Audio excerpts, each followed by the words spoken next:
Tila ipinagdiriwang na ni two-time Olympic gold medalist Carlos Yulo ang kanyang historic win sa pamamagitan ng pagpasyal nila ng kanyang nobya sa City of Love.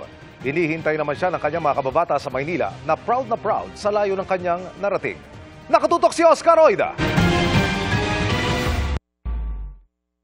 Nag-explore sa City of Love kasama ang kanyang mahal, si two-time Paris Olympics gold medalist Carlos Yulo. Ifinlex nila ni Chloe ang dalawa niyang medalya habang nasa likod nila ang sikat na Arc de Triomphe.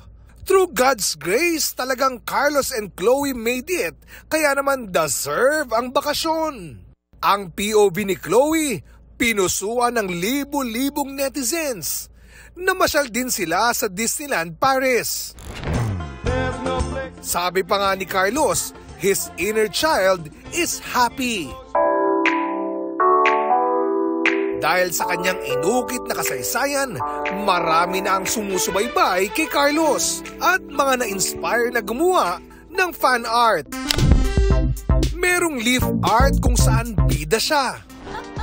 Aliw naman ang ideya ng isang netizen para sa isang magazine cover kung saan tampok si Carlos at kapwa Olympic gold medalist niyang si Heidelin Diaz. Ang Carlos Yulo fever, damang-dama rin dahil sa look-alike umano ni Golden Boy. Meet Andre, na di sa gymnastics gumagawa ng pangalan, kundi sa bodybuilding. Pag lumalabas po ako, pag nagpupunta po ako mall, napagkakamalan po talaga ako na si Carlos Yulo. Masarap sa feeling kasi parang feeling ko Olympia nga rin po ako.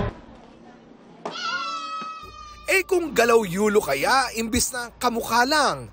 Dito sa Leveriza sa Maynila, kung saan lumaki si Carlos, panay na rin ang tumbling ng mga bata. Para magaya nila, maging nila, gumanda din ang buhay nila, ma-achieve nila yung nangyari kay Yulo. Nakipagkwentuhan din tayo sa mga nakalaro ni Kaloy nung bata pa sila. Kalaro lang namin Block 1, 2, 3. Yung yayakapin ka po. Tapos babanggitin mo Block 1, 2, 3. Gumagawa lang ng mga foam. Tapos kanya-kanya na po tumbling yan. Tapos minsan makakit lang po sa mga puno-puno.